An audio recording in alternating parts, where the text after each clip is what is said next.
Hello students. तो आज हम देखने वाले हैं लेटर राइटिंग। आप लोगों को ऑफिशियल कोरेस्पॉन्डेंस के अंदर एक ईमेल राइटिंग था और एक लेटर राइटिंग जो डायरेक्टली 8 मार्क्स में पूछा जाएगा। और आप लोगों को आज के वीडियो में बताया जाएगा किस फॉर्मेट में आप लोगों को लेटर लिखना है, फिक्स लाइन बताया जाएगा और एक ऐसा ट्रिक जिसको देखने के बाद आप लोगों को लास्ट तक पूरा लेटर लिखने का तरीका याद हो जाएगा।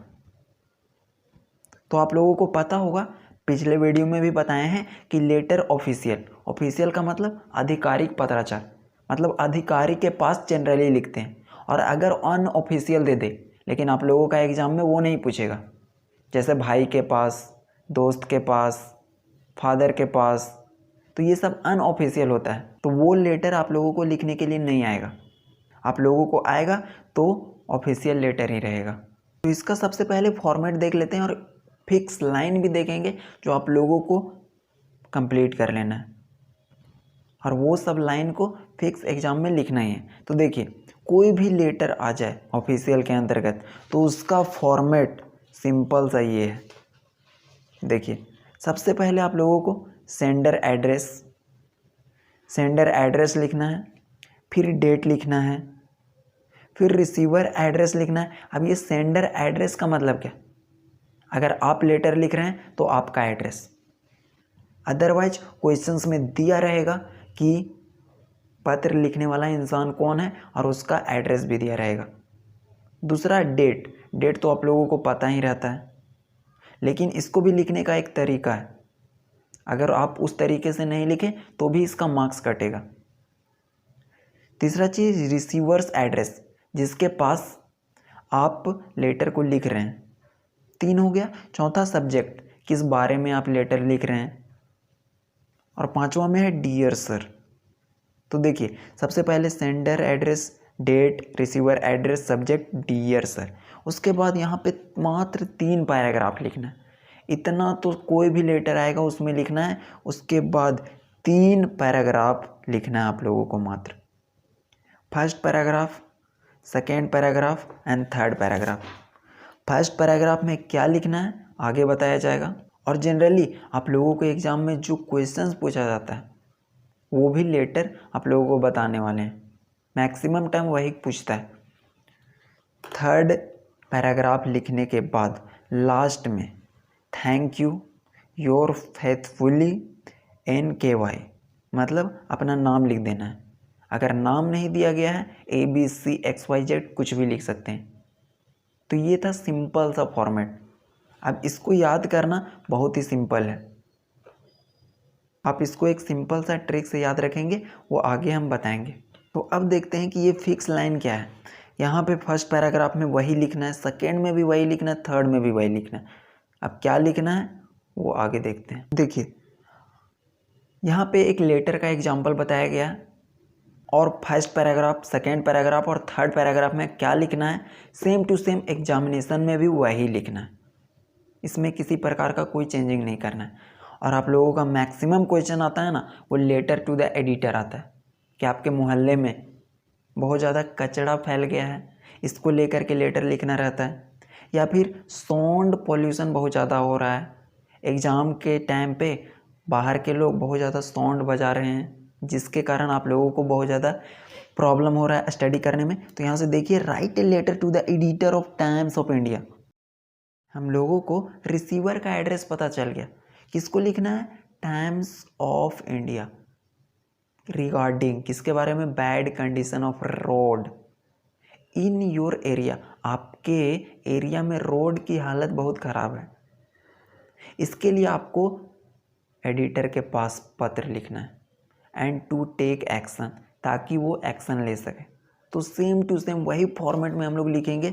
सबसे पहले सेंडर का एड्रेस नहीं दिया रहेगा, कोई भी अपना एड्रेस उठा करके छाप देना है। तो देखिए, यहाँ पे लिखा गया C15/6 सेक्टर 6 रांची झारखंड का एक लड़का है जिसका नाम है राज। वो इस पत्र को लिख रहा है। एग्जामिनेशन में आप लोगों को नाम भी दिया रह सकता है, तो आप उस नाम को सबसे नीचे लिखेंगे। तो सबसे पहले सेंडर का एड्रेस एटलीस्ट 2 या 3 लाइन में लिखेंगे, 2 ही लाइन में लिखेंगे। देखिए ये भी आप फिक्स कर सकते हैं, इसको भी याद करके वहाँ लिख सकते हैं। उसके बाद डेट लिखना रहता है, तो डेट के अंदर 28 अगस्त आज है 2023, तो इसी फॉर्मेट में लिखना है, ना कि 28 फिर यहाँ से 8वां महीना फिर यहाँ से 2023, इस फॉर्मेट में नहीं लिखना है। देखिए इस फॉर्मेट में नहीं लिखना है, राइट। या फिर ऐसे 28/8, ये गलत हो जाएगा। आप लोगों को इसी फॉर्मेट में लिखना है 28 अगस्त 2023, जिस भी डेट में आप देंगे। उसके बाद हम लोगों को क्वेश्चंस में ही पता चल गया किसके पास लिखना है। The editor times of India Ranchi, यहाँ पे दिया गया है editor times of India, right. उसके बाद सब्जेक्ट क्या है, किस विषय में आप लिखना चाहते हैं, बैड कंडीशन ऑफ रोड, तो यहाँ पे सब्जेक्ट में लिख देंगे बैड कंडीशन ऑफ रोड। अब यहाँ पे ना 3 से 4 वर्ड में ही आप लोगों को सब्जेक्ट पूरा करना है, ना कि पूरा एकदम यहाँ से लेकर के यहाँ तक कर देना। नहीं, कम से कम शब्दों में सब्जेक्ट को लिखना है। उसके बाद डियर सर। और एक इम्पॉर्टेंट चीज़ आप लोग देख रहे होंगे कि जब भी लिखा जा रहा है ना कुछ भी, उसके बाद एक लाइनिंग छोड़ना है।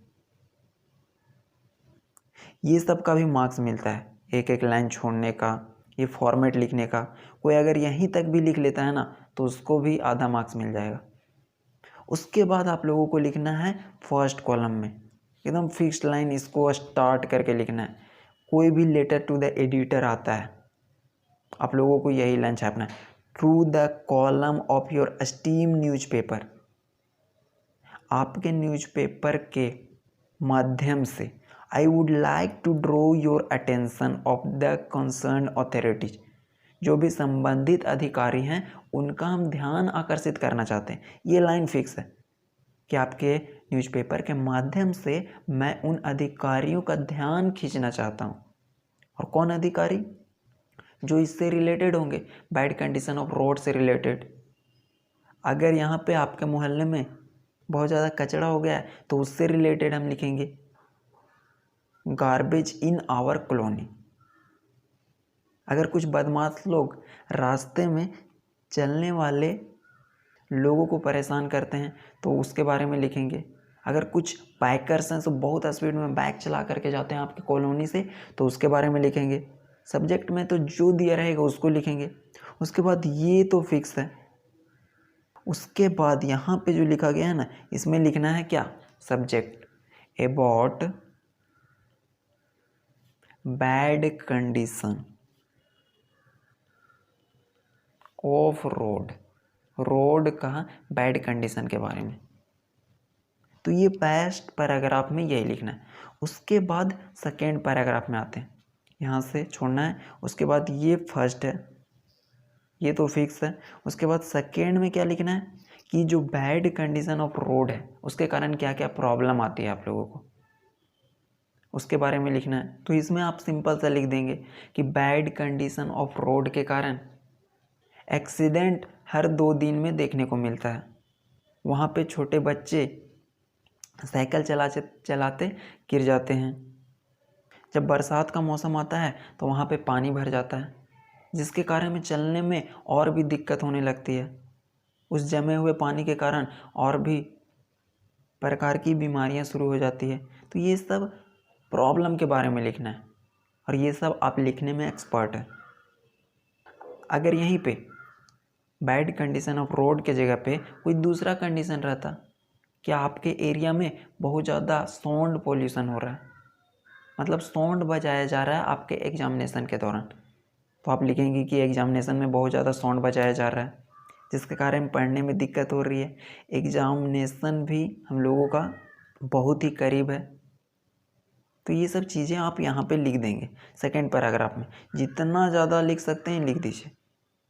उसके बाद थर्ड पैराग्राफ में ये भी फिक्स याद कर लेना है, इट विल बी गुड, ये बहुत ही अच्छा होगा, if you publish this in your newspaper.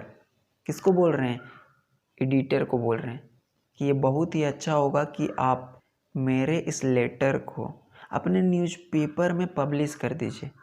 And concern authority, जो संबंधित अधिकारी हैं, विल सी दिस मैटर, इस बात के ऊपर चिंता करेंगे, देखेंगे।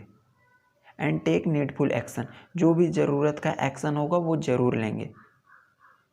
तो ये सिंपल सा है, ये और ये लाइन, फर्स्ट और थर्ड पैराग्राफ, इससे ही आप लोगों का 7-8 लाइन हो जाता है। उसके बाद 4-5 लाइन इसमें आप लोगों को भर देना है। उसके बाद लास्ट में क्या करना है, nothing, thank you, your faithfully Raj. तो कोई भी लेटर टू द एडिटर आता है आप लोगों को, तो ये फॉर्मेट में, ऑफिशियल लेटर के लिए तो फॉर्मेट यही है। उसके बाद लेटर टू द एडिटर आ जाता है, तो ये वाला पैराग्राफ, ये वाला पैराग्राफ फिक्स लिखना है। Thank you.